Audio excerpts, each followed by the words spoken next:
This episode is presented by State Farm. Having insurance isn't the same as having State Farm. It's like needing the protection of an offensive guard on the football field, but getting an elementary school crossing guard. Sure, they're both guards, but you can only trust one to keep your quarterback safe when the game is on the line. So don't settle for just any insurance when there's State Farm. Like a good neighbor, State Farm is there. Here's my 30-second story with Guinness. As soon as my sister and I get home for the holidays, we don't even unpack. We head straight to our pub. The bartender already knows our order, Guinness and fries. We laugh all night, catch up with old friends, and walk home with faces sore from smiling. It's one of my favorite nights of the year. That was my 30-second story with Guinness. Guinness Draft Stout. Please enjoy responsibly. Imported by Diageo Beer Company, USA, New York, New York.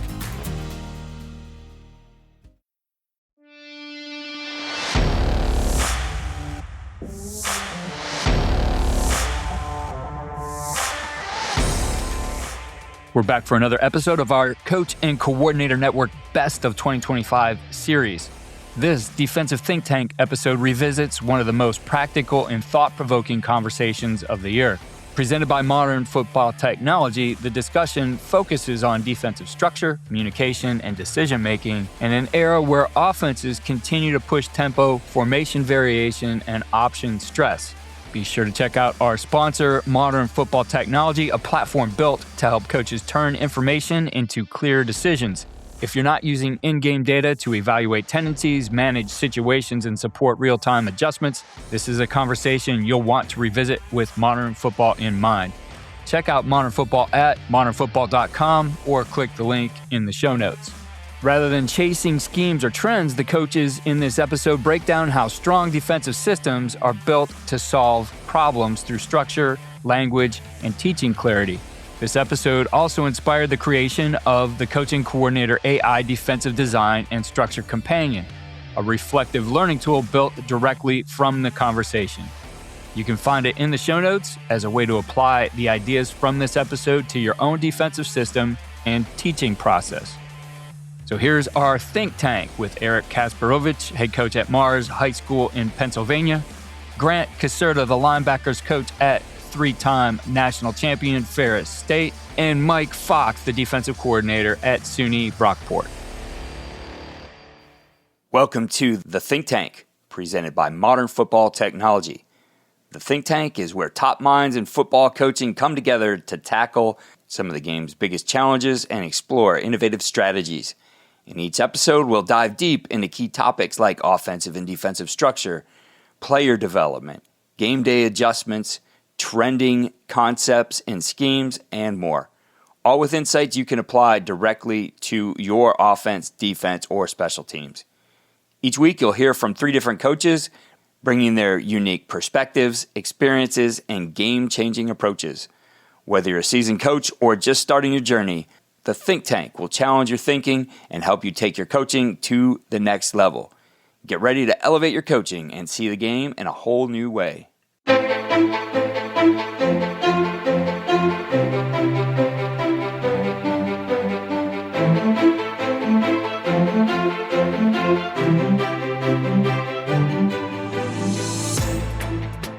Most teams we play don't huddle, so that's an advantage to us. We get to see what they're lined up in, at least before motion. So I can get us into what I think is going to be a good play against that formation. I think we need to take this game back, right? When I talk about, you hear about these offenses running this and we run that and this motion, everything's offensively. I think us as defensive coordinators need to take this game back.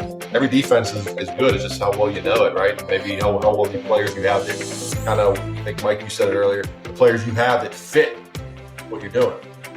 We're here for our second episode of the Think Tank, and this week we flip it over to the defensive side. And I felt that the topic we used on the offensive side is a good one to start with here as well. And the idea in our offensive think tank was, how do you create the structure using terminology that is easy to learn for your players, yet at the same time gives you all the tools you need as a defensive coach to game plan, to make adjustments, all the things that you need to be able to do. And, you know, I'm sure that this conversation will evolve and move into other things, but that's going to be our starting point of this. And joining me on this think tank in alphabetical order. We have Grant Caserta. Grant is at Ferris State, a linebackers coach. I first met Grant when he was at Husson, and they have one of the top defenses in the country, Division III. Obviously, doing a great job at Ferris State. They just won the national championship here in 2024. Mike Fox is the defensive coordinator at SUNY Brockport. Mike has done an excellent job there. They've been at the top of Division III on defense, everything from scoring defense to total defense, tackles for loss, sacks, all kinds of things. Does a great job just stopping people. And I know the one year when I had him on just had a ridiculous, I don't remember what it was, but yards per carry and total yards per in rushing were so low. You wondered if they were just facing teams that threw the ball all the time, but they were stopping everything. Just a great job there. And then Eric Kasperowicz been on the podcast several times, multiple state champion, now at Mars High School in Pennsylvania, has spent time at the college level too. He's an offensive guy who's become a defensive guy, so it thinks about it in an interesting way, but I think these guys have a lot to offer in terms of what they're going to share with you here today. So I'm going to kick it over to them, let these guys get rolling. This episode of The Think Tank is brought to you by our partner, Modern Football Technology. Trusted by elite programs like Sarah High School, Union High School, St. John Bosco, and Bishop Gorman.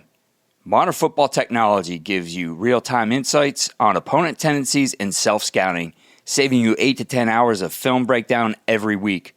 With air-free analytics and instant data integration, you'll gain a play-calling edge all game long. Visit teammofo.com to schedule your demo today and see how Modern Football Technology delivers real-time tendencies and real-time results. Thank you, guys. Thanks, Keith. Appreciate it. What's up, guys? How we doing? Coach, how you doing? Great to be on with you guys.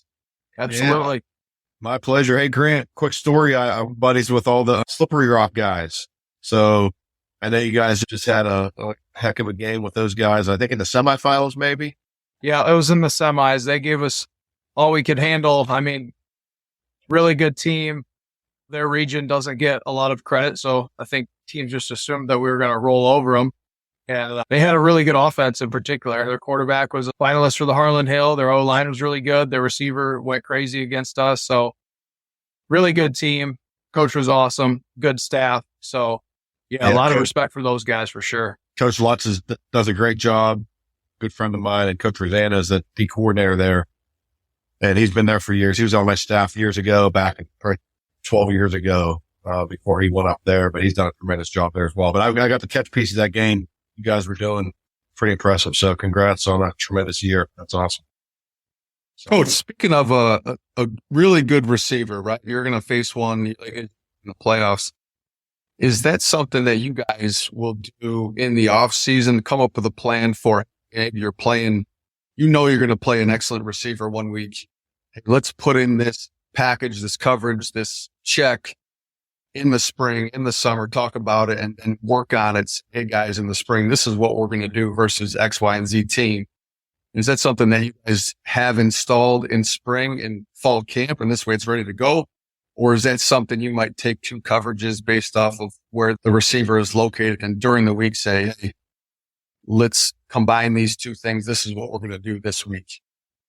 Yeah, that is how we would do it. Combine it based on where he's going to be. In regards to your first question, to be honest with you, that's not something we've done in the spring, although I think after this year it should be because we had a couple of guys we played the week before Central Oklahoma. Their guy had like 1,600 yards receiving and 20 touchdowns or something like that. So we had a whole game plan on him.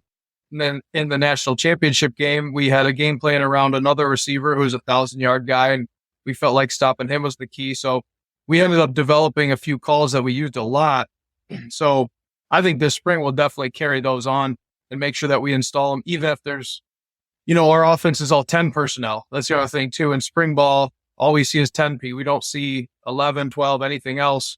So it's sometimes harder to run all of our calls against that offense because a lot of what we see is 11 and 12. But it's definitely something we should put in and practice ahead of time, just so that way it's not, once you get to the season, you've only worked on it that week leading up to it, and it's something that the guys can automatically come back to. and get after, because in the past, like when I worked at Illinois Wesleyan, we played a couple teams that had really good receivers and they'd move them all over the place. That's always the biggest challenge, is when you don't know where he's going to be. If he's the X, there's so many things you can do knowing where he's going to be. If he lines up at 1 to the field, 2 to the field, 3 to the field, now it's a lot more challenging. So we've built things like that in the past where we're going to make the coverage on where that dude is. And I think, to me, that's the best way to do it, is if you're going to make their second guy beat you, I like your chances a lot better. So definitely something we'll work on in the spring, just to keep getting better at it. What's your guys' experience been like with that, in terms of there's a dude you have to stop in the pass game? Yeah, I agree with you 100%. I think the big thing is when you wake up on Sunday morning and you get all your data and you speed check it all and it's all good, and you're praying to God that he is lined up at X the whole time, right? That's a tough situation. He moves all over the place for sure. But I'm with you, Grant. Just, they ain't going to beat us with him. We're going to do all we can to take that dude out of the game, make him beat you with the next guy, right? I think they say, well, you take your couple schools of thought, you can take away their best and make the second guy beat you. You can, you put your best on their second guy and you double their best guy. I mean, it's a couple of schools of thought there. There's a bunch of different structures and whatnot out there, but in my case, he ain't going to beat us. So we're going to do everything we can to take that guy away.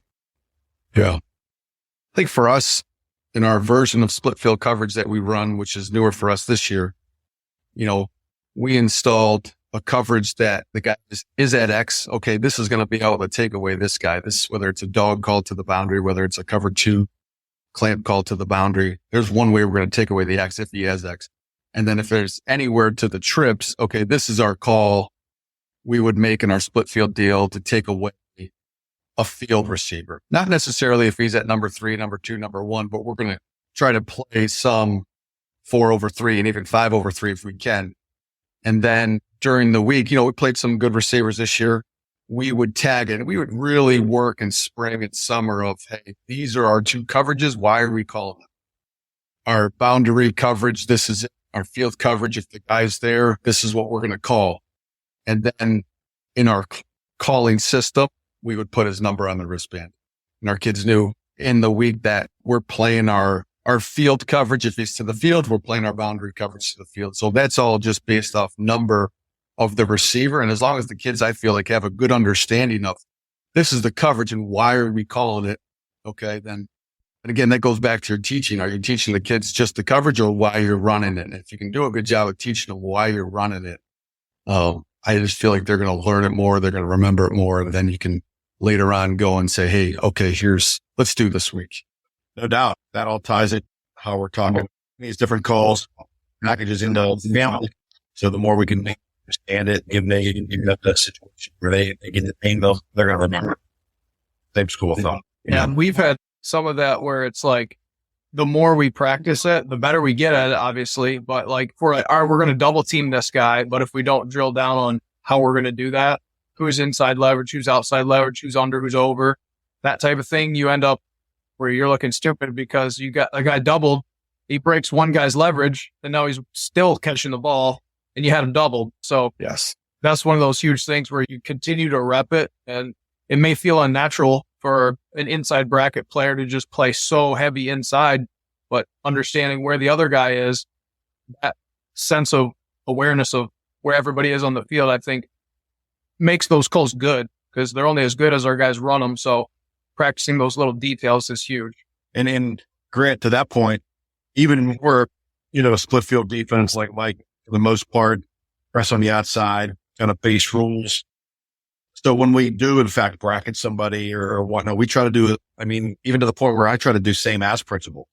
Inside leverage, we're teaching that guy just, hey, picture he's at a real wide split, maintain inside leverage. And we always tell him to coach him to play it like normal, but just be overly aggressive at the line of scrimmage. So I'm not teaching a whole new technique just at the high school level and having kind of limited time and guys playing both ways. Really just trying to, that way we're not teaching a whole different concept. Oh, hey, this is our, whether it's cover 2-man under or whether it's a bracket, just trying to do as much same ass principles of what we already do. So, yeah. And then, if you're teaching a press outside or you're teaching a press inside, I love that. Hey, this is pretend he's got a really wide split or pretend he's got a really cut split and use it that way can really simplify it. Yeah, I wanted to ask you too, Coach Box, about, and you too, Eric, about split field coverages. And I know, Mike, you said you guys do wristbands and stuff. How does that look for you on the wristband? Are you spelling out kind of everybody's jobs? Is it more 1-2 word calls that have more to it, but they've memorized it as a 1-word call? Or how do you guys do that when it's split field? Because one of the challenges I've always found is if I'm calling a 2x2 call with a 3x1 front side call with a backside call, but I want to tell the corner to play this technique and I want to disguise it, suddenly it's 5 or 6 words long. How do you guys handle that? And what do you do to condense things for your guys? For us, we're a wristband system with everything. So unlike some other teams, where they have the full call on there for everyone, it's just an easy way to get the call into defense. For us, each position has their responsibility. And our split field deal is a little bit different. That's probably where we're going to put the entire coverage on for the back end. At least they have a great idea of what everyone else is doing. Because that's one of the downfalls of the system that we run is you're not always going to know what everyone else is doing. Now, it's a really good way to be very complex up front, still while keeping it simple.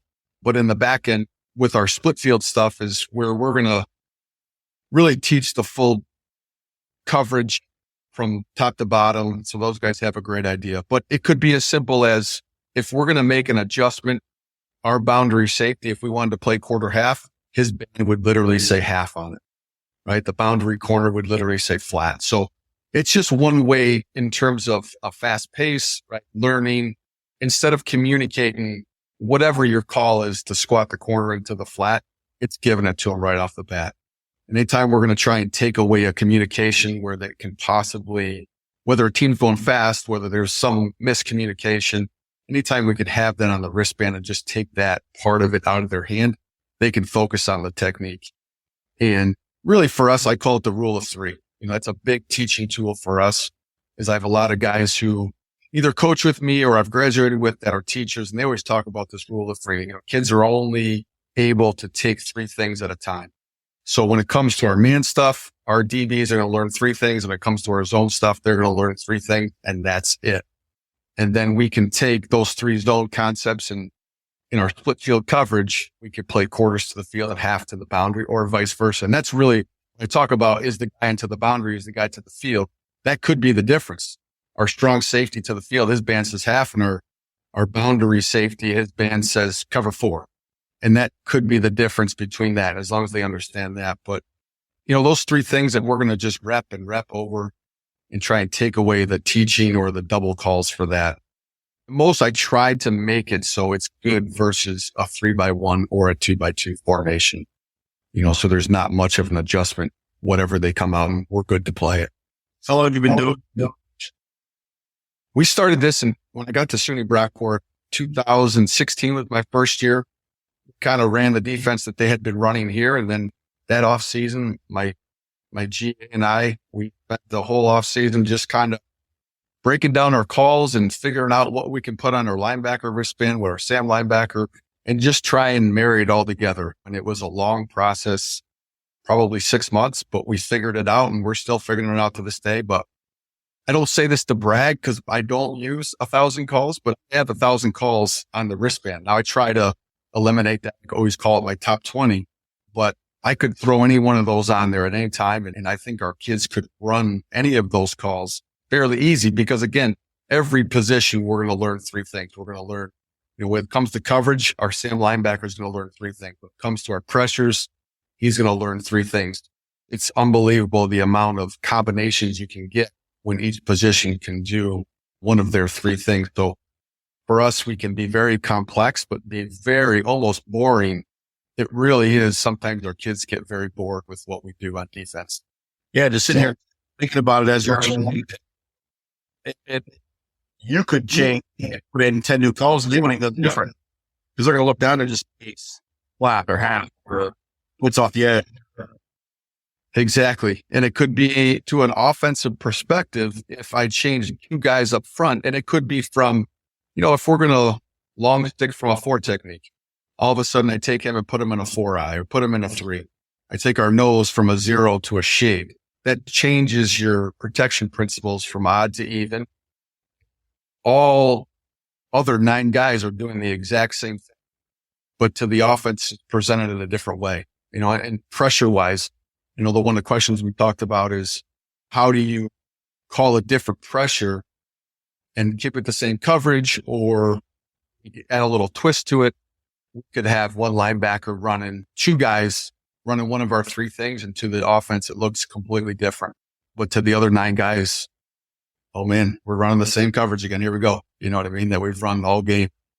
It's great. I love it. I'm having a hard time ever thinking I can go away from it at this point. Yeah. It's like once you get that built, that's like your structure and that's like your baby there. And then, no, I do have one question. So say you're running quarters, whatever. Maybe it's quarters to the field, half to the boundary, and now say you just add a 5-man pressure on there. So now maybe that, I don't know, maybe the ball's going to come out quicker. Is there a way that the DBs, the secondary, the back half might know that, hey, we're bringing pressure here, that it might be a different, it might be a more of a, some version of quarters or something? Yeah. So for us, we're going to be either a 3-match team in our 5-man pressures, or we're going to be a 0 team. And we play a couple different we talk about man. There's 3 versions. We play a sticks version. We play a 0 too high version that looks like quarters.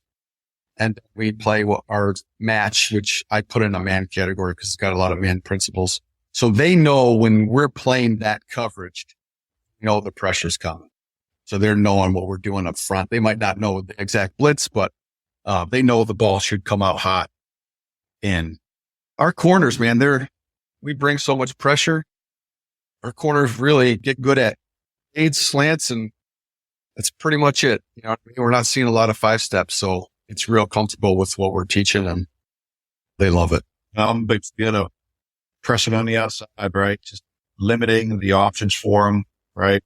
A lot of fades and a lot of low percentage throws. So yeah, all for that. How about you, Eric? How do you structure the way you call? You signal it in? You do wristbands? Yep. So coming from the offensive side, we're as no huddle up tempo as you could be back in early 2000s, 2010, 11, 12, went down and learned from Art Browse and Baylor and how they ran their offense with reading all that. So as fast as you go. So came back here and into Pennsylvania and we started doing that offensively. And then when I went over to the defensive side of the ball, I tried to take a lot of those same principles and move to the defensive side. We're a signal page. We signal everything. I've always wanted to think about it. I always battled back between the wristband and signal what's faster, right? What's more efficient, if we want to change things. So ultimately we try to marry it in as many things as we can together, right? As I get into this more and more, I try to build things on top of each other as much as I can. So, hey, for instance, if it might be early on, anytime we're going to bring a boundary dog or boundary pressure, I want my Mike to he's going to mug in the A gap. And I could try to marry as much of those guys, doing multiple things as I can with that. And then as we go, we try to get as many 1-word calls as we can, or 5, 6, 7 top calls. We try to build together and give it that 1 word that we're going to do a lot. And we go to that. And ultimately, Grant, when we come to a lot of what we're doing, we have our calls, but a lot of it is checked with me. I bet you 75% of my calls on a Friday night is just, we're base check based on what they come out at. And maybe I should limit it to 3, Mike. That's a good rule to have, but we usually go into a game plan with 5 or 6 base checks. Hey, we're going to go out and play this. Unless they come out in this. If they come out in this, we're going to check to this. The snipper is here. We're going to do this. And that could be anything from bringing a pressure one week. It could be anything like you said, Mike, from lining up into a 4-eye versus a 5 and playing a heavy technique versus not. So just trying to really, because at the high school level, unlike you guys, we probably face, I'm going to say simpler, but we're playing Northeast High School. Well, we know they're primarily going to be 11 personnel. They're going to do this, and 10 personnel, they're going to do this. The better the teams you're playing, they'll try to keep the same personnel and try to do everything, which obviously makes it more difficult. But when they change personnel, we have a pretty good idea what they're going to do. We're not seeing too much crazy stuff. So we're able to kind of hang our hat on what they've done is what they're going to come out, at least try to do it, or at least that's where I'll stop with what they're doing well. So, yeah. And that was one thing I wanted to ask you guys too, was what systems do you guys have, or freedom do you give your players if you get a certain look? Like you said, we get a certain look, we're checking this automatically, or we get a certain look and we're getting out of this, or blitz the formation type stuff where you're making a play call, but it's subject to change on the field. How do you guys do that? And How? Yeah, my base way is just to speak to the first part of that is we have like right now, we sit down in the offseason, we'll pick our 6 or 7 things. Hey, just based on our defense, based on our quarters, our overfront quarters defense, I know what the weaknesses are. So I know if you come out and just old school slot, right? Or twins, tight end twins, pro twins, whatever you call it, then we're weak in the B gap, right? To the weak side. So we have base calls based on 3, 4, 5, 6 formations that we see throughout the year that they come out in this, we're going to check this. And that's our base call. We're going to get into something safe. And then week to week, we can change that. We might have 3 or 4 ways to do that. But our kids, our linebackers, our D-line knows that, hey, when they come out in this, we want to get into that. Maybe it's check and cover 2 into the boundary versus a condensed split or whatever things that you see a lot of. Or I know what hurts us. So I know how to protect that, right? I mean, all defense is good and you're only as good as you can fix throughout a game, right? When teams are trying to hurt you. So that's how we kind of approach it. I think it's obviously a little tougher for us because with what we do, but I try and stay away from that as much as possible unless there's a formation receiver set that I think is really going to give us an issue. And we'll do that if it's something that we're not going to see a ton of, if they come out in this special formation. For example, for us, we were seeing a lot of nub tight end trips away. We call it Joker. That's just what we call it. And we worked on it. We came up with it in the off season and we worked on it in spring. We worked on it in fall camp and it would just be a 1-word thing for us, Joker. And it was automatic blitz and the certain covers that we would run. Other than that, like coach, I want to keep it as simple. You talk about the same as principle. If 9 guys can do the same thing, it can be a small tweak between 2 guys. I'm all about doing that in our certain coverage, especially, but we're only going to do that really with our split field stuff. Any of our pressure stuff, we're going to play it across the board and we're able to do our pressure stuff versus any formation that they come out in. So.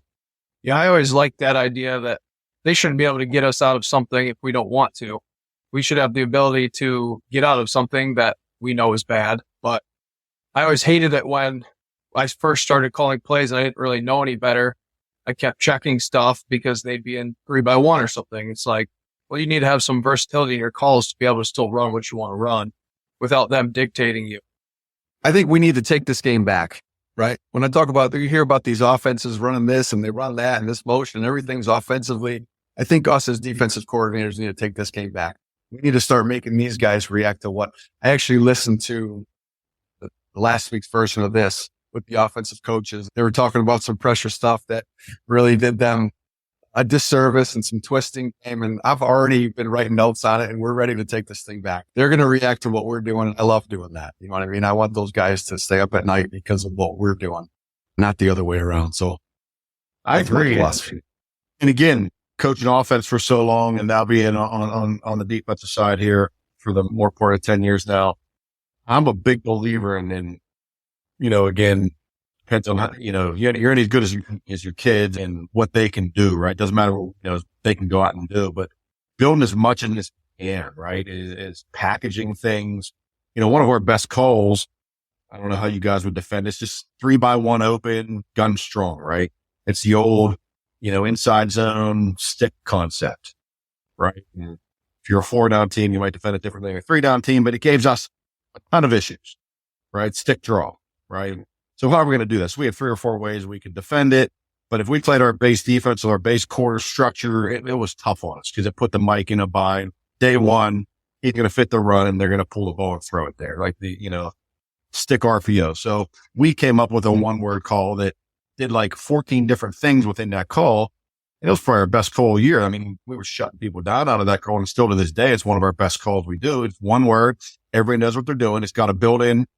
We're playing some sort of kind of cover 3 to the field, to the boundary. We're press bailing. Our boundary safety's rolling down, playing the C gap. We're slanting our D-line, forcing the quarterback to give the ball. So it's all built in. It lets us as a defense dictate what they're going to do. It puts them in almost into a trap. It's like the old, I forget what they're calling it, but when you let the quarterback, the odd flush stuff, right? You let the quarterback make them rush to the field and you're there to sack them. It's almost like setting a trap for them and we know what they're going to do. So let's dictate that and make them do that. Yeah, I think that's so crucial with how much option there is, RPO and otherwise. Like our offense is based on the option. It's an old beer offense turned spread. And really hard to defend. There's tons of motion. There's all kinds of different series of plays that come off one of another. And for me, I always want to, like you said, Eric, dictate where the ball's going to go. Our offense will run basically 10 different versions of triple option. Some have throws, some have pitches and different things like that. But I want them just to hand off the ball. So like you said, let's make them hand the ball off, and we can be moving on the D line and make it difficult for them to get yards on the inside zone part.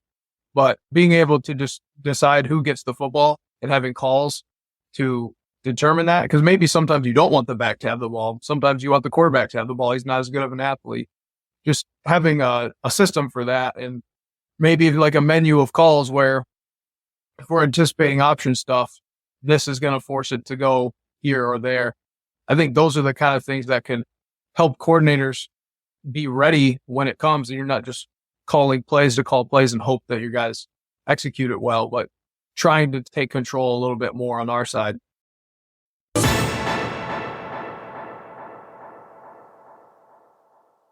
This Best of 2025 episode is presented by Modern Football Technology. If you believe defensive success comes from clarity and decision-making, not just more calls, Modern Football aligns directly with that philosophy. Their platform gives staffs real-time, actionable data that helps you understand tendencies, manage situations, and support in-game decisions without adding noise to the sideline. Modern Football is not about replacing coaching. It's about giving coaches better information so the structure you install during the week holds up on Friday nights.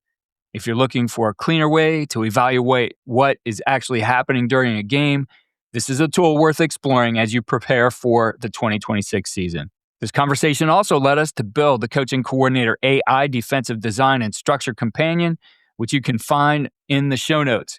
It's designed to help you apply the ideas from this episode to your own defensive system and teaching process. Now, let's get back to the think tank.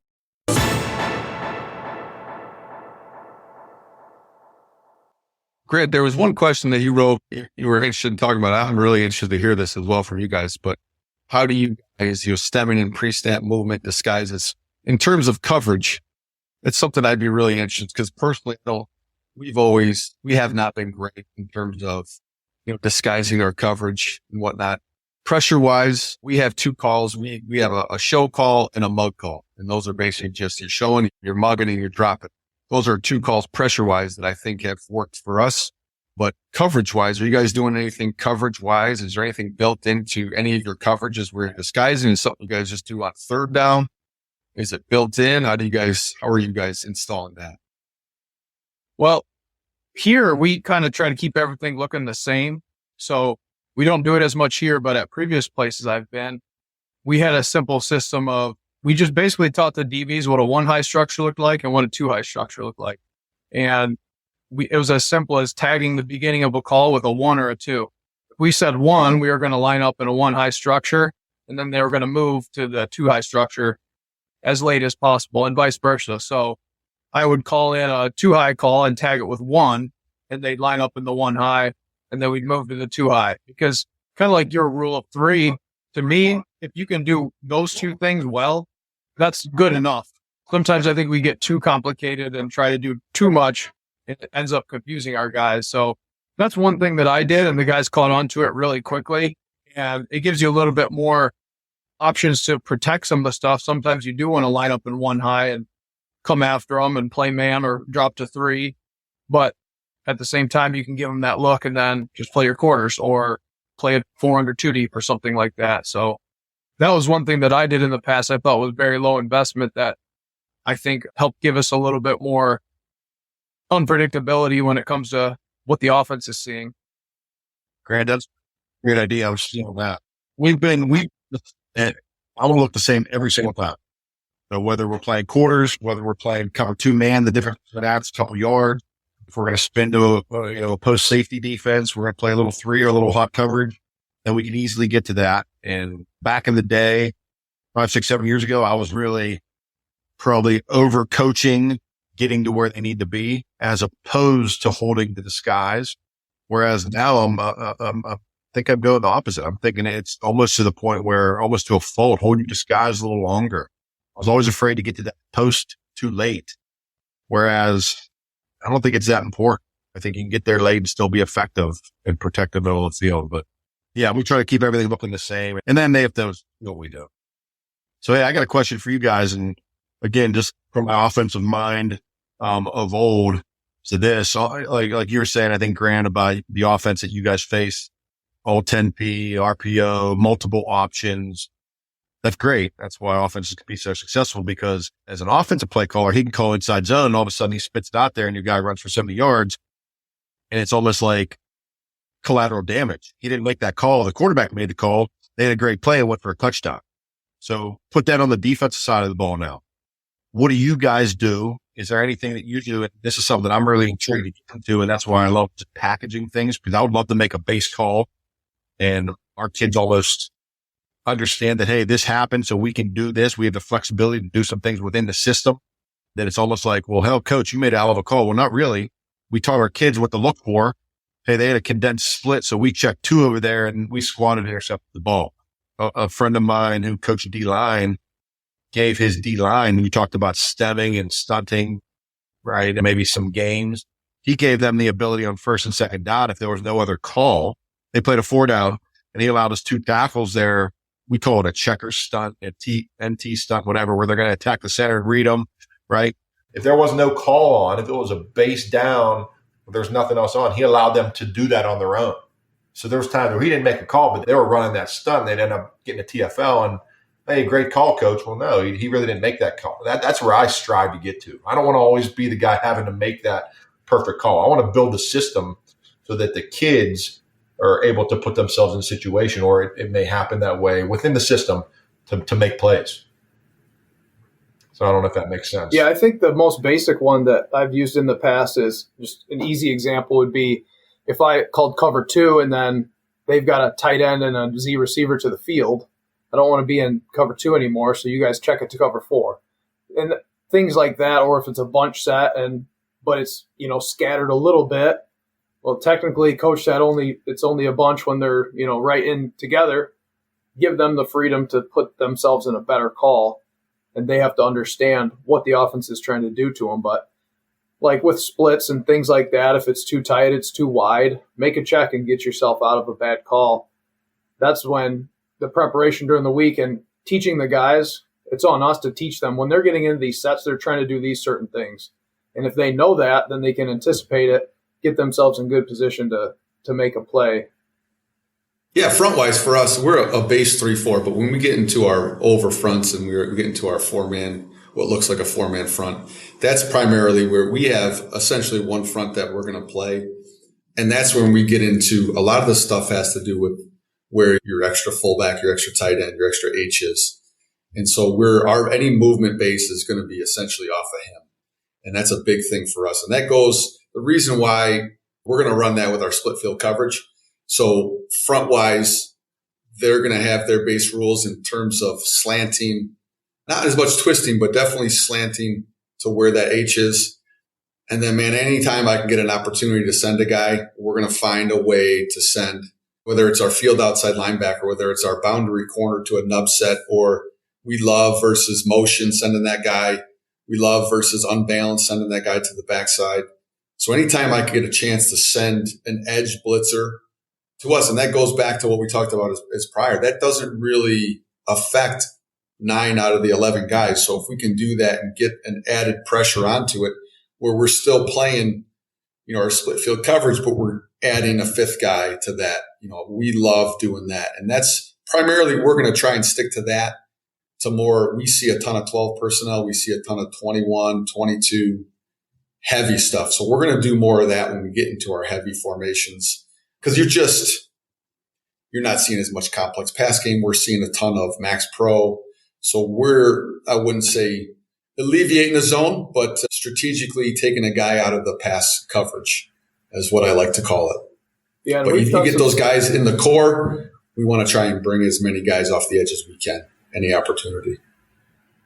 For sure. We've done some stuff in the past like that too. Kind of what you're talking about, Eric. Like when we played some 3 down, having a shared rush with those guys where if the back comes my way, I'm taking them. If he doesn't, I'm adding. So you're getting back to that 4-man rush, but you're getting it optimally from a coverage perspective.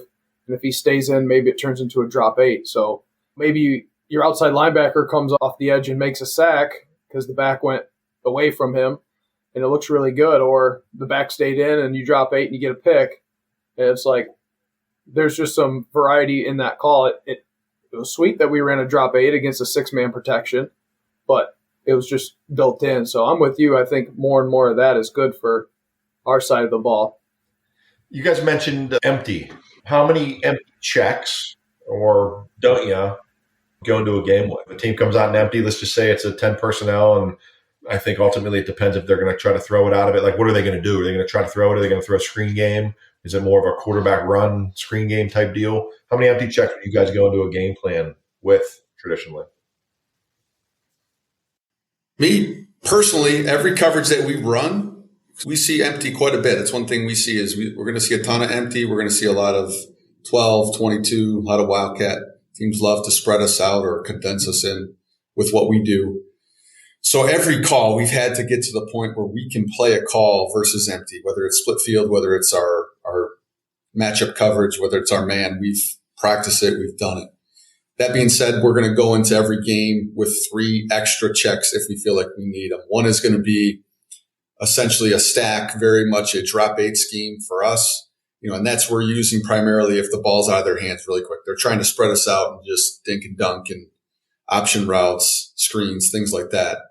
And then one is the other 2 are a 0 call where we're showing on the line of scrimmage, we're bringing it. And then the other one is we're giving the exact same look and we're dropping out and we're playing our split field coverage with a cover 2 into the boundary, thinking about quick game and screen game into the boundary. Because let's be honest, teams are throwing it to the boundary, 1 and 2, and they're throwing it to number 3 to the field. Number 1 to the field, you can forget about him. He's not getting the ball. They put their running back out there to just look pretty.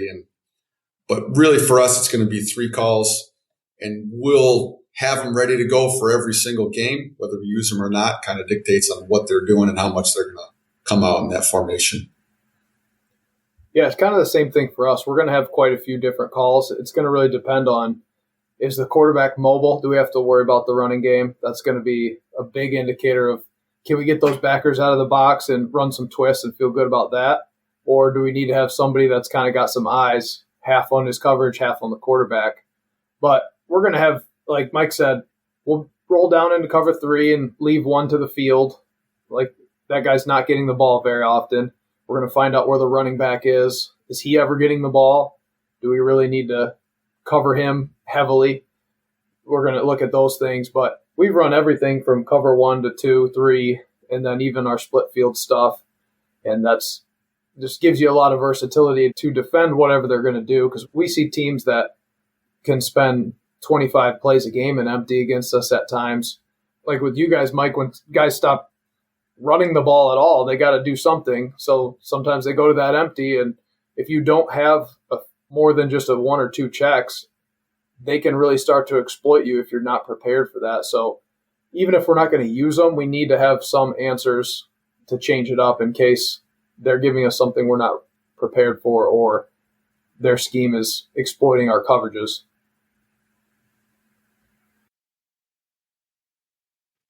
The other question I really liked on here was, how do you guys organize your call sheet? What sections do you use the most? Is it a big call sheet? Is it a small call sheet?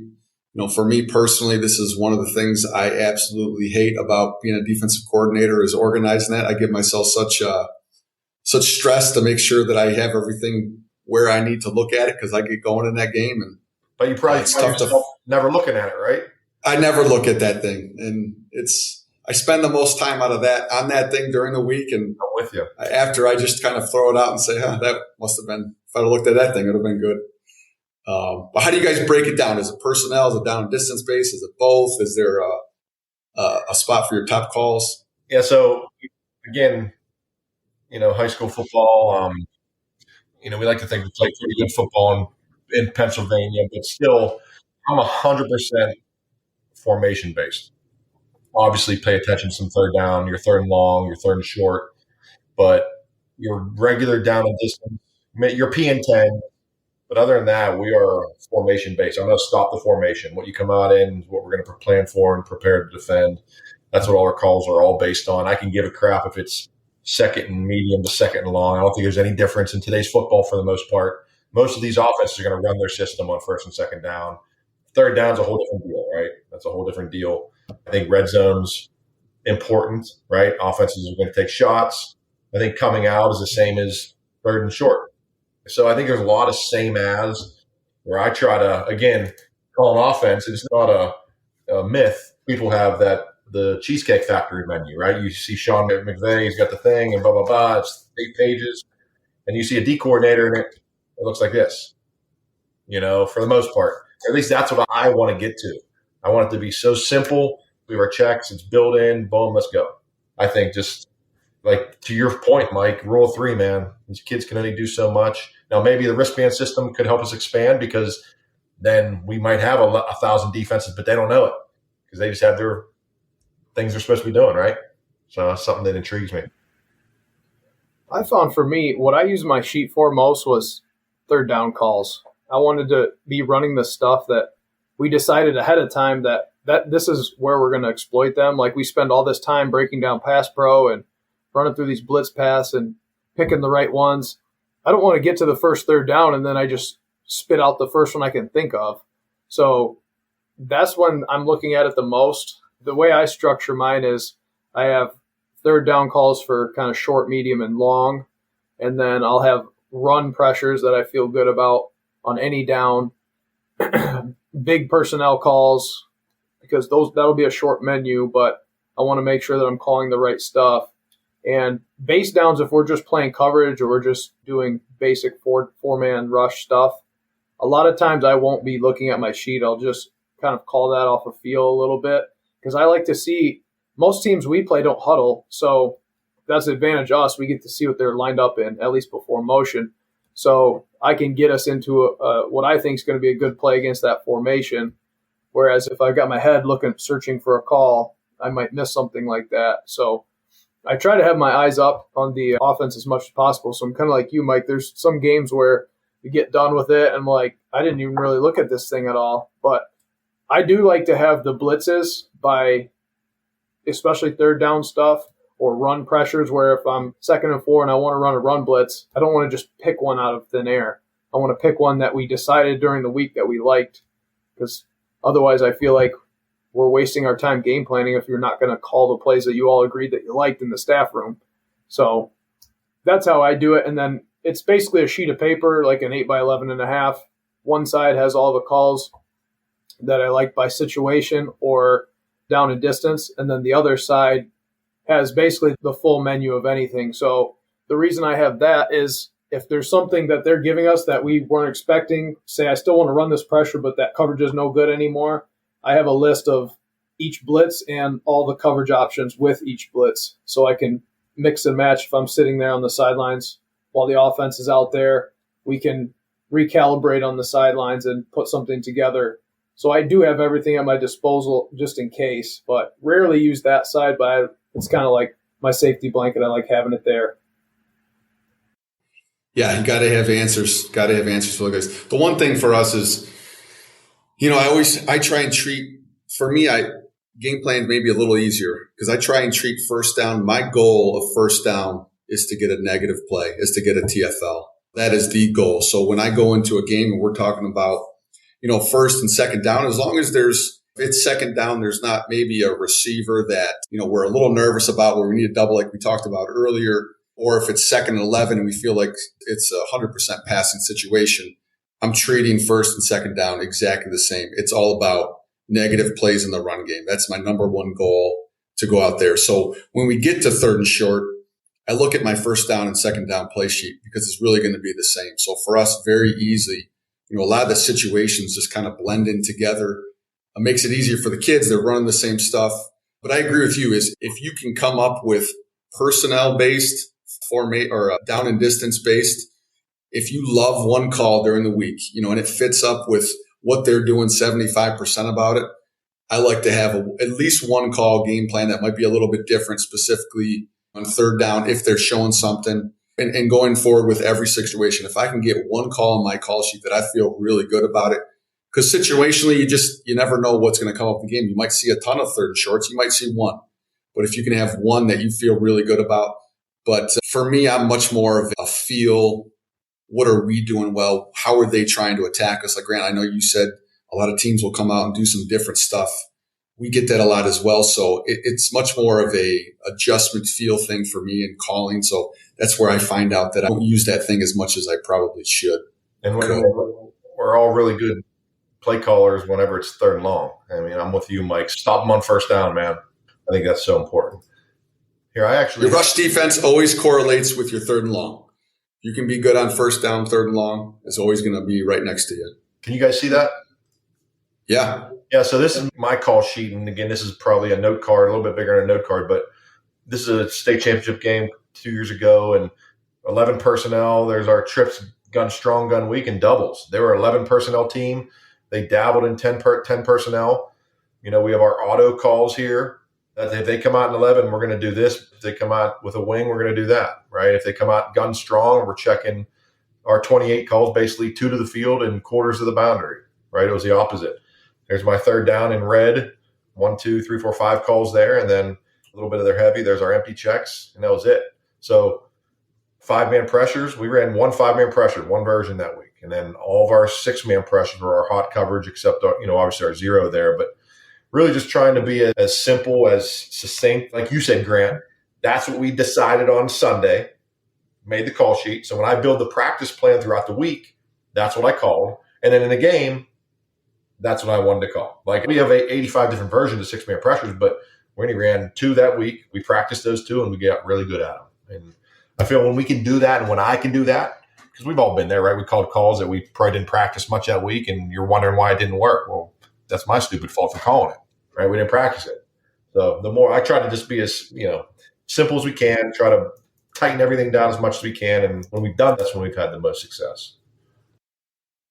One thing I wanted to ask you guys is, I'll just give you a little story real quick, and then I got a question about it. We transitioned from one defense to another from last year to this year, and we had issues with the old defense teaching it because everything was memorization. None of it related to each other. Shark over here could be related to table or whatever. Nothing matched. It was just, all right, what should we call this? And it was like that scene in Anchorman when he's like, I love lamp. He's just like looking at a lamp, and that's how you name the play. That's what we were doing. And then so last year we decided to put everything into categories, families, buckets. I'm always hearing people talk about that. So we decided, all right, all of our 3x1 front side calls are going to be in this category. They're going to be a car brand or whatever. And all these basketball players, those are going to be 5-man pressures or whatever. And it really helped, I think. You said earlier, Eric, the same as teaching. Our guys understood at least. I don't know exactly where I'm blitzing to, but I know it's this category. I know how many we're blitzing, and I probably have an idea where we're blitzing based on some letter in the name or something like that. Do you guys do anything like that with buckets of family? And how do you teach your guys the plays?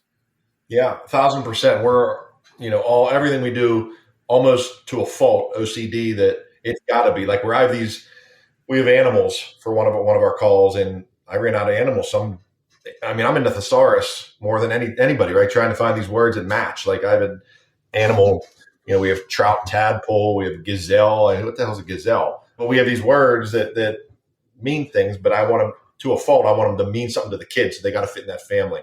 The one thing I found has been tremendous, and ever since we've done it again, you're limited in some ways, but I think the investment is worth it. The juice is worth the squeeze because you get so much out of it. We're fielding boundary everywhere, other than our 2 tackles and our Mike linebacker, we're fielding boundary players. Most of our calls are fielding boundary, F words, B words. So they all mean something to the kids. For instance, our hot pressures might be, flame would be a hot pressure from the field, right? Same stuff, but it all means something. We even try to match our signals, and this is probably to a fault. Not that anybody's scouting our defensive signals as much as they do offensively, but we try to make the signals match the call too. Like I'm not going to signal in burn and just put my right hand in the sky. Like I want it to mean something to the kids. I think it's easier for them to learn. But yeah, we try to make everything pertinent for them and so they can understand it better. Doesn't really apply to us because we're the wristband, so our kids aren't learning full calls in terms of full shell deals, front blitz, and But the one thing, whenever we create something new, we do have some one-word calls. And you can't do it every year, but I'm just a big believer in letting the kids come up with the name too. Like letting your guys that are, whether you're captains, whether you're seniors, whether guys that are really out there, is having them come up with calls, names of blitzes, whether it's something new, especially hand signals. If it's a hand signal that they're using with each other, you let them get in a group and they come up with it, they're more likely to remember it. You know, that's not necessarily ideas, right? You can't think of any more. Exactly. Yeah, you guys do it. I ran out of, I can't tell you, Coach, I've looked at the thesaurus so many times when it comes to different stuff like that. But letting the kids take ownership of it, coming up with themselves has always been a big thing. I think it helps them. They're obviously going to remember it more, but it helps them take leadership too, and they're going to know it. Then for you, Eric, how do you, like I run into the issue, like I was saying earlier, about calls getting too long. How do you mentioned you guys do some one-word calls, I think. How do you guys decide which calls that might get shortened? Or how do you decide, all right, this is too much information, we're just going to simplify how we're calling it? I think that's the holy grail, man. That's the tough decision, right? We just found that we probably have 5 one-word calls that mean multiple things, right? It might mean 8 different things on that to different parts of the defense. Take what we do a lot of, what we see a lot of, and we just build it, and we start there. You know, it's like same thing on offense. They want to start going fast. Well, they build a one-word call. Well, what plays do they run the most of? Well, if they're going to have 4 verticals, they're going to have their inside zone bubble RPO, blah, blah, blah. So on defense, what do we see in the most, right? Do your off-season stuff. What do you see in the most? What's giving us the most issues, and building those calls in as one. And the more you can, I think make them mean something to the kids, the better it is. But that's hard. I'm still searching for ways to make it better for us, because I think the faster we can play, the less we're thinking. That's when we're having success. I mean, if you go back and look at your defense, I don't know about you guys, but for me, when we're not doing something right, we're not lined up right, I take that personally. That's my fault, right? Figure out a damn way that I can get the kids lined up. I mean, get lined up, communicate. That's 80% of defense, right? Get lined up, communicate, get where you're supposed to be, and then just go react. And they're not thinking, they're not looking around. So I think that's on us as defensive coaches, is finding the best ways to get that set up for them. So like one-word calls are great. We go through the days of the week. We have certain wristband calls that we have never changed since we created the wristband. So if it was red 1, for us it's 1. It's red 1, black 1, white 1, blue 1. Those calls have never changed in 10 years. So our kids, I always tell those guys the first day, remember those calls, so you don't even have to look at your wristband. Then we tag them with the day of the week, and it goes right across the board, Monday through Friday. And that's how we do it. So anytime we can get a one-word call in there, in terms of, I think it's worth remembering, installing, working on it from, spring ball, summer, all the way to it. Do you guys see the bad part about coaching high school football? We see the gamut of offense, 10 personnel, full 10. We see today's football, 11 and even 12. We see wing tee. We see flex bone. So we're dealing with all of that stuff. Do you guys find yourself, I think with the success you both have had, you probably do. You probably see a lot of offenses of the week, flavors of the week.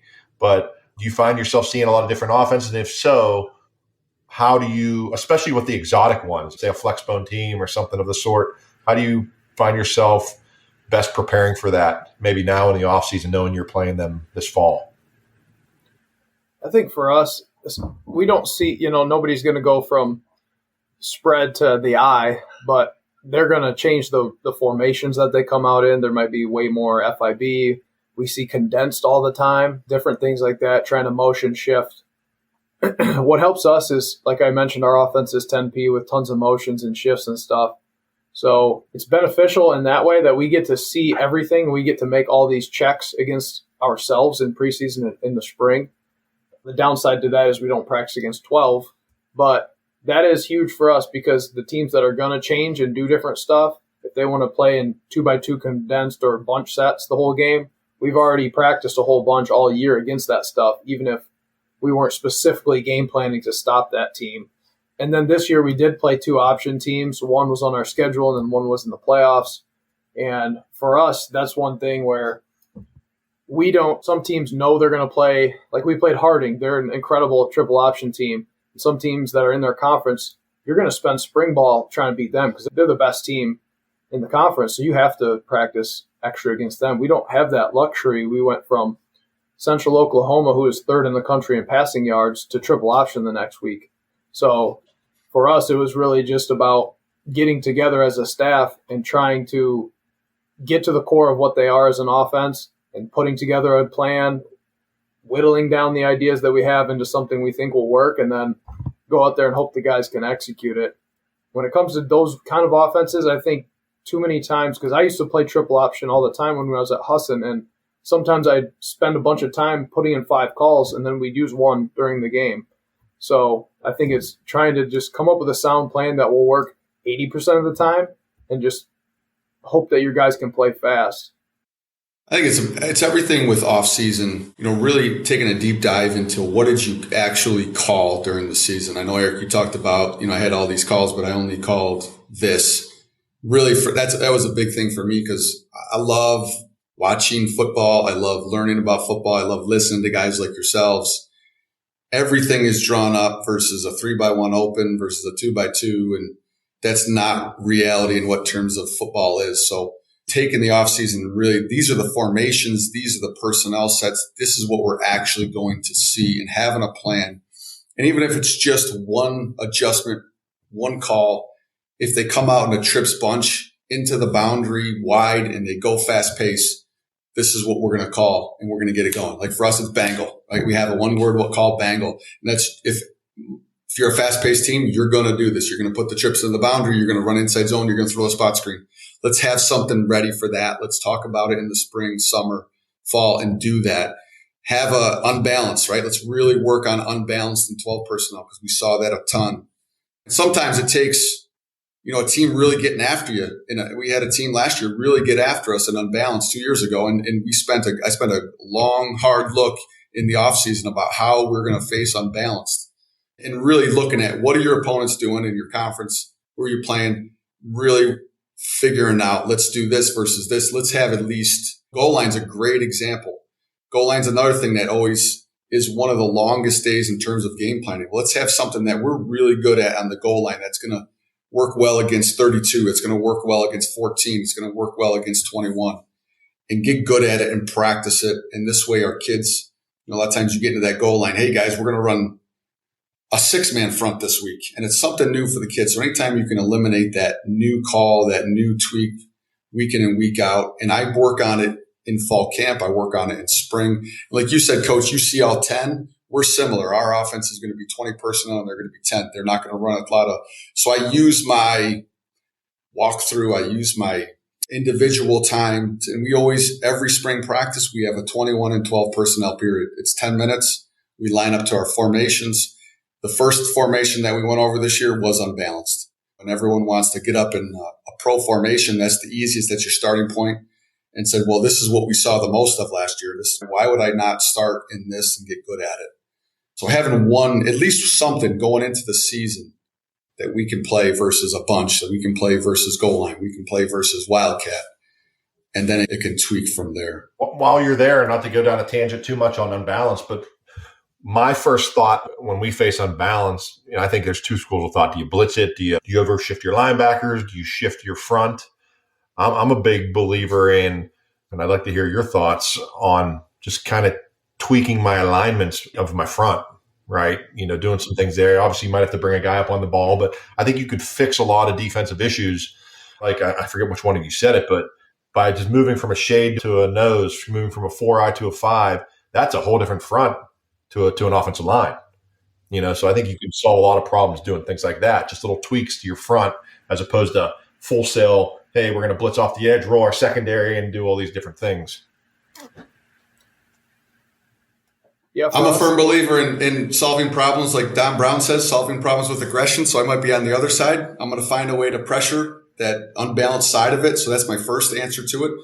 But if I find that's not working, just like you said, Coach, last deck, let's shift the guys over to the unbalanced. And generally that's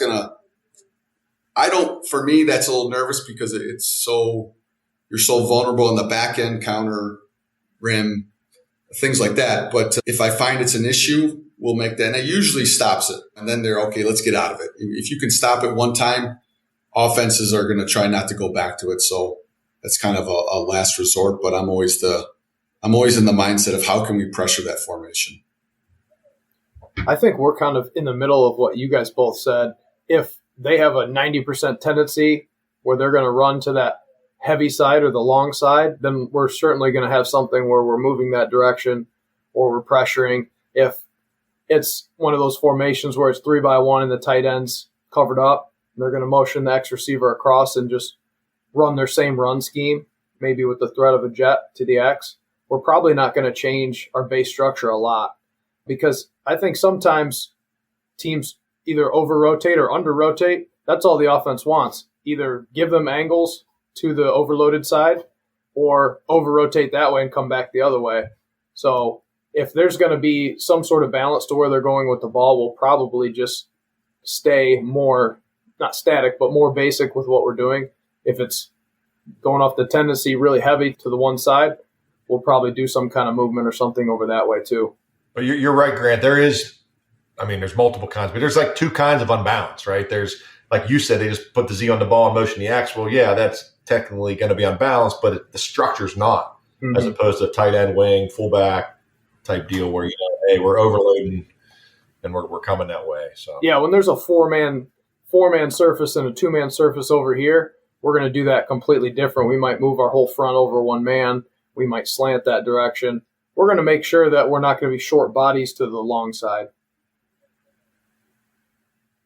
One thing I wanted to ask you guys, because Coach Mike, you were talking about adding new stuff in terms of blitzing and creating some of your third down stuff where you're attacking. How much is it going to be we're just picking out what stuff we have that is good against their pass pro versus mid-season we want to add a new wrinkle or we want to exploit something that we've seen in film that we don't have something on defense that attacks that very well. How do you guys balance that between adding new stuff and just using what you have? And I call it like starting and benching calls. Like, when is this call activated? When is it deactivated? How much do you carry? I know that's a lot of questions, but just give me an idea how you guys approach game planning the blitzing, specifically, like third down stuff.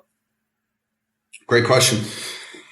I'm on a 3-game rotation. That's the way I like to think about it. So for me, going into the season, we're going to have a base package of what we like to do on third and long in terms of movements up front, blitzes, etc. I'm always going to have my favorites that we run, and those we'll run every single year, but again, I'll take some things that we did last year. I'll take some things that we did 2 years ago. And this year, hey, this is our package. This is what we're going to run. And I put them on a 3-game cycle. So game 1, for us, we're seeing a 4-man slide a ton. Okay. If we get into it, we're not seeing a ton of full man slide, especially when they get into their 10-piece stuff. But, so slide wise, we're seeing a lot of the same stuff week to week to week. But presenting wise, I'll go into third down with, let's say, I want to try and keep it, if I can, to 3 calls that we're going to run, 3 pressures. The next week, it's going to be another 3. The following week, it's going to be another 3. And then we're going to rotate back to the first. So if I said I had 9 to 10 third down pressures that we're going to run all season, that's about the max that I would be at all season. And I'm going to try and not show the same one week to week. So I'll come back in the 4th game and go back to week 1 and say, hey, this really worked. Let's take this one. And this way, the offense is not really, it's tough for them to watch our last game and say, well, they did this last game. Let's prepare for that one. This is what they ran the most. So I would say going into any given season, we're going to be no more than 10 third down calls in terms of pressures that we run. And then we're going to just try and cycle them through in really a 3-game deal. Yeah, Mike, very, very similar. I might not have as many calls, but I like to do the same thing. And I might not totally bench it, like you said, Grant, the next week, but I'm going to definitely present it a different way, right? I might present it from, a tight front as opposed to just our 5-0-5 front, or might stem from our over front to an under front and bring it that way. But minimal calls, presenting them different ways. We see all half man, half slide. In high school football, you can't cut, so we never, ever see full slide. So it's always, whether 3-man slide, 4-man slide. And then as far as what we like, there's just, like you guys, certain pressures that I like, certain coverages I like versus certain formations. Certain ones I love versus 3-by-1 open, and certain ones that I'll never ever call versus 2-by-2 because of this and this, So just going into a plan, having a plan for that. If I call this and we're gonna run it, if they come out and in a certain set, we can get out of it and get into something that we want to be in. But really just trying to not put our kids in no position where they can't be successful. Yeah. So I think if you put it into the kids, I think kids have a lot of fun and they get excited when we call it a 7-on-7 team period on Thursdays where we strictly work third down and longs. We bring the D-line linebackers over. They rush, but it's just first 3 steps. And I tell them it's 7-on-7. We're not even coming close to the quarterback. But I also think we really give our kids up front the ability to move pre-snap as well. So if you're going to be in a 3 technique, start in a 4, start in a shade. Now, sometimes they'll run into each other here and there, but kind of leave it in their hands and let them have fun with it. And pre-snap, we're going to stem a little bit, so it might look a little different than it did the week prior to that or the week prior to that. But kids really enjoy that, and it's something easy, and it's really going to look a ton different to the coach and then the player on the field, offensive line-wise.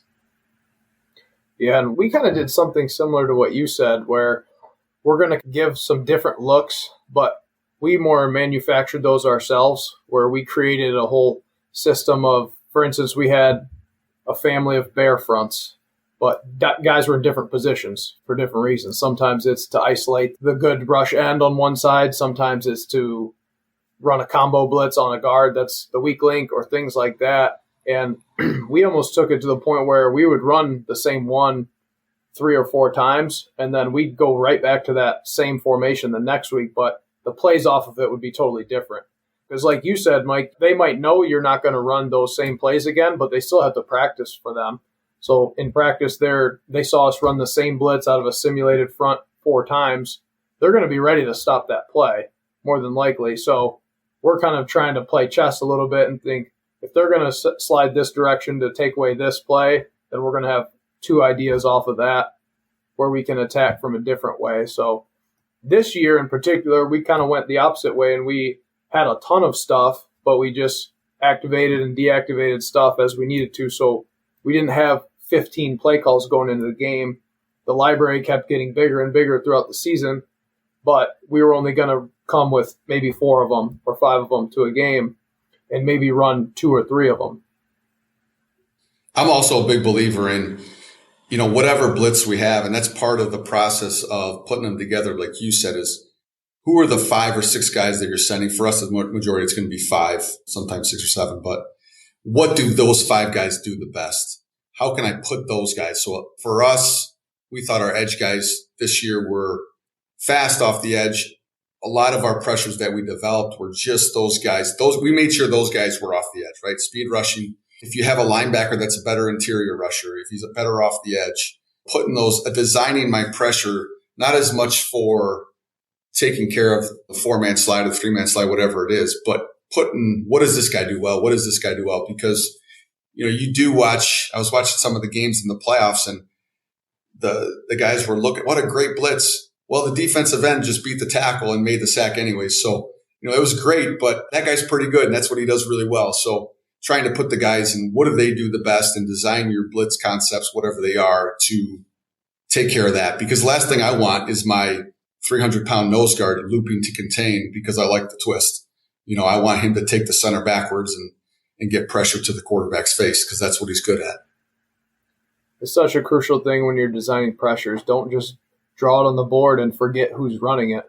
If you're going to ask your big guy to do that, then it's not going to work. Ask your big guy to do big guy things and your fast guys to do fast guy things. And that's when I was designing plays early on, I just wanted to attack their protection at all costs. But sometimes if you're not doing it with the right guys, even if you get the protection you want, it's not going to work as well. So that's a great point. Hey, I have one question for you guys. Age-old defensive question. I go back and forth every year. Do you guys box or spill the football? I know you probably do both, but what's your primary philosophy as a coordinator? For us, we're going to box with our outside guys. So we call them the star and the buck. Those guys will box, and then our Mike and our 4 down guys are going to spill 95% of the time. We always just want to decrease vertical lanes up the middle. So we get a wham block, we're trying to spill that with the tackle. Same thing with the end if he gets a kick out block.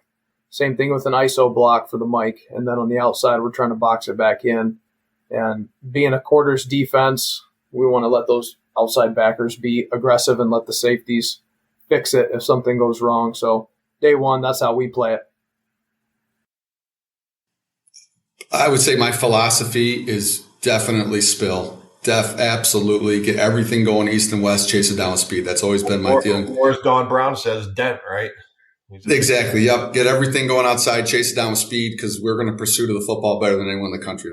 That's what we want. That being said, I think it's extremely important to always have an edge to your defense, a force player to your defense. But we're going to work in layers. Our outside backers are primarily going to be force players unless they're tagged in a pressure. Otherwise, if a safety is rotating down, whether it's quarters, whether it's cover 3, whatever it is, we're going to layer that. And they're going to communicate, and now that guy becomes a spill player. So base-wise, our 2 outside guys are going to be force, but a lot of times when we communicate and we talk, it's going to be a layered defense, and they're going to end up being a spill guy into those safeties. So those linebackers come on over the top. But I can't stress enough. You watch the NFL, I feel like everyone I'm a Bills fan now. Those guys box more than anyone in the country.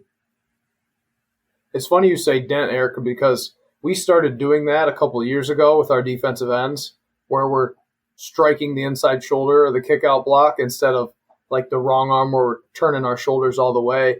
Because when we played our old defense, our DNs were big, stout guys, so they were able to strike a puller and maintain a gap. When we went to this new defense, our ends are a little bit lighter, more of the guys that drop and not big linebackers, but more of that style than a big heavy-handed guy.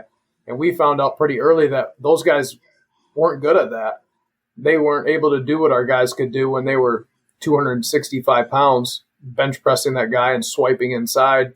So we had to go back to the old way of wait and then dip inside and use your speed and quickness and get into that gap a different way. So it's always interesting. Like up here, we watch Michigan and the Wolverines when they were with Don Brown. That's what they were doing. And those Aiden Hutchinson, those guys can do that. You can smash them and then just throw them out of the way and be on the inside gap. But when you got lighter guys or guys that aren't quite as physical, you might have to mix it up. So within a spill and box conversation, there's always room for the technique too. It might seem like a littler guy can't spill, but it depends how you're asking him to do that. Ain't it funny? It's almost like the better your players you have, the better it works. I mean, it's hey, we spilled one year, but we had pretty damn good players. Next year we boxed, we sucked. Well, it's probably because we didn't have the same player we had the year before. I mean, it's like defense. I mean, every defense is great. Every defense is good. It's just how well you know it, right? And maybe how well the players you have that kind of, I think, Mike, you said it earlier, the players you have that fit what you're doing, right? Putting those kids in a position where they can be the most successful. You're not asking, like you said, Grant, a big 6'5", 320-pound defensive end to wrap and play the quarterback when he's more of a bull rush type guy or whatever. So linebacker-wise, I always tell those guys, yes, you are a spill player. We're talking inside linebacker. You are a spill player first, but we're trying to make the tackle first. If not, we're gonna take on the block inside out. Because too many times I think we get in the habit of this is how you're going to take on the block. This is where your hands are going to be. This is where your head's going to be. This is the technique you're going to do it. Yeah, and we say, let's just try and avoid this guy and go make the tackle and try and just play football too. So that's one thing we always talk about linebacker-wise is we're trying to make the tackle first. If we don't, this is going to be your technique. This is where your hands are going to be. Right way, right? Exactly. Yep. And that's something that I've come to learn over the past few years too. Talking about spill and box, and again, one of you just mentioned this, but depending if you're bringing a pressure, especially whether it's a 5-man or 6-man pressure, communicating with each other, almost saying, hey, I'm a spill player. I'm a we call it a plug player, right? If you're a plug player, you're underneath, or a chase player. If they go zone read, are you sitting or are you chasing and forcing that ball back? Or are you contain, right? Are you an ultimate contain player? That's helped us a lot. Something simple for us. It's, when a guy's sitting right next to you, it's just a simple I'm here call. And that can layer. That can be linebacker to D lineman. D lineman becomes a spill player. It could be safety to linebacker. It could be linebacker to corner. So we practice that with every single position. Our defense knows how to take on a block inside out, and every position our defense knows how to force it back inside. Good deal. Well, this got out of hand a little bit. We're supposed to be an hour. Guys, we're rolling. Hey, magic was happening. You guys did a great job as we were going here, Mike. You know, I'm texting Dan and Dub and Josh Herring from last week's. And I mean, I got a note for you. I said, hey, Mike was fired up, and he said, we got to take this back. And I think Josh brings up a good point, though. He says American capitalism will prevent them from taking control back. When they get better, the rules will get changed. He's right about that. Look at all the rules. Yeah. I got his secret, man. He really likes how we're twisted nowadays. We're taking out blockers. I've been writing notes, man. We're going to do that. We're going to start picking these linemen. Yeah. Well, that's what I love about this series. Just you guys sharing ideas, helping each other, learning from each other here. And I know our audience will learn. I sit here and I can mark clips as I'm going. And I thought, geez, I've marked so many clips in this one. It's like the whole episode. So a lot of great stuff shared. I can't tell you how much I appreciate you guys coming back on the podcast. All you have been here before and participating in this. These guys do an excellent job. They've done an excellent job here. I want to thank each of you guys for taking the time and being on this, and look forward to talking with you. Keith, thank you very much. Appreciate it. Thanks for putting this together. Thanks, Keith. Appreciate it. Hey, let's get one offense versus defense. A little chalk wars. Hell yeah. Hell yeah. We'll get that crossover. I mean, we named it the think tank. There is no offense or defense aspect. I'm alternating, but I think we'll get that one in too. I love that. Thanks, guys. That's going to do it for the Coaching Coordinator Network Best of 2025 Defensive Think Tank episode. A big thank you to Modern Football Technology for presenting this conversation. If you want your defensive structure to hold up on game night, you need more than good ideas. You need clear, reliable information that supports real-time decisions. Modern Football Technology helps staffs turn in-game data into actionable insight so preparation and structure translate when it matters most. The link to Modern Football can be found in the show notes or go to modernfootball.com. This episode also led us to create the Coaching Coordinator AI Defensive Design and Structure Companion, which you can find in the show notes. It's entirely built from this conversation and designed to help you apply these ideas to your own defensive system, teaching process, and communication structure. If this episode challenged how you think about defensive organization, clarity, and execution, take the next step with the tools linked in the show notes.